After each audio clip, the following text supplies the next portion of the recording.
Galatians 6:4 says, "Each person should judge his own actions and not compare himself with others. Then he can be proud for what he himself has done." Do you find yourself comparing yourself to others? Let's talk about it.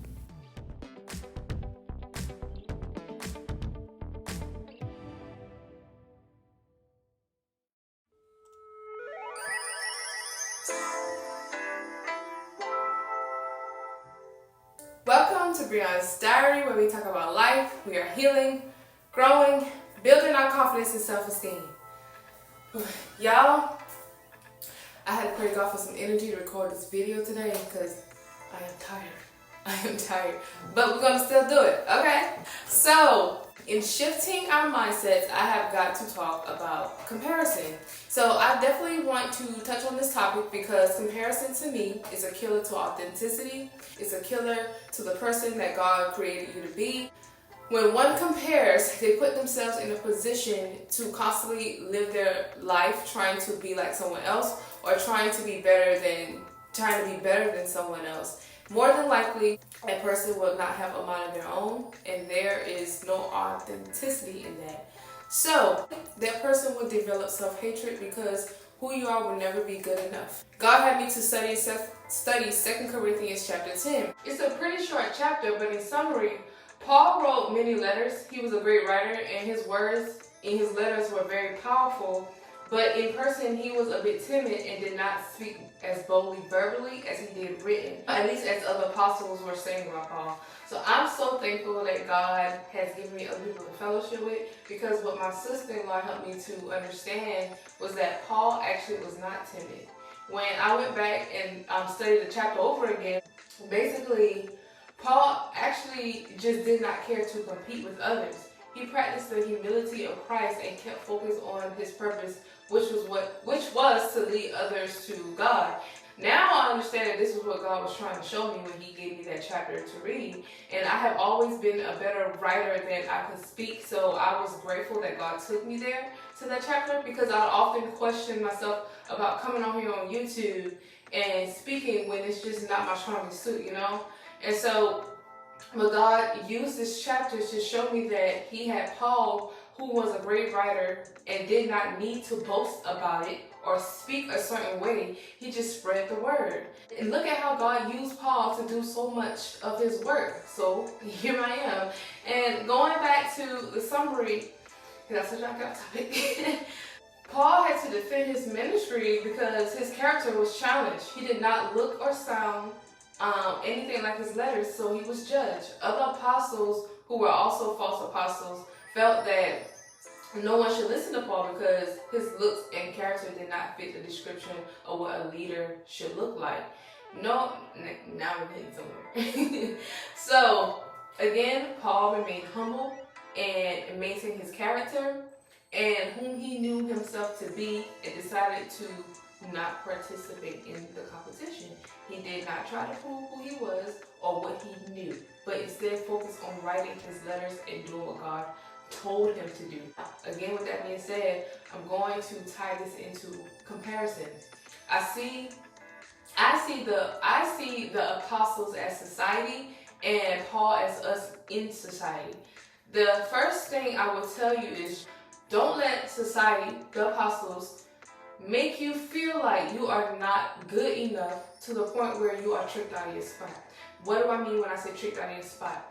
I mean, make you doubt and question yourself and the role that God gave you because you don't look the part or fit the description.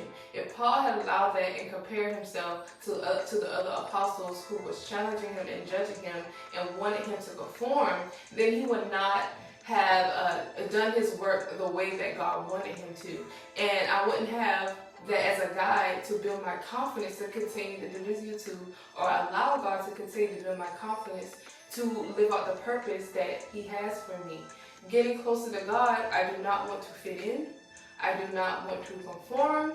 I don't like what others like all the time, and I like what others don't like most of the time.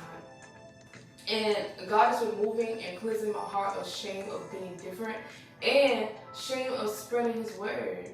And that's something I really have been praying on. So removing those things from my heart, doubt that I'm qualified or good enough to spread his word.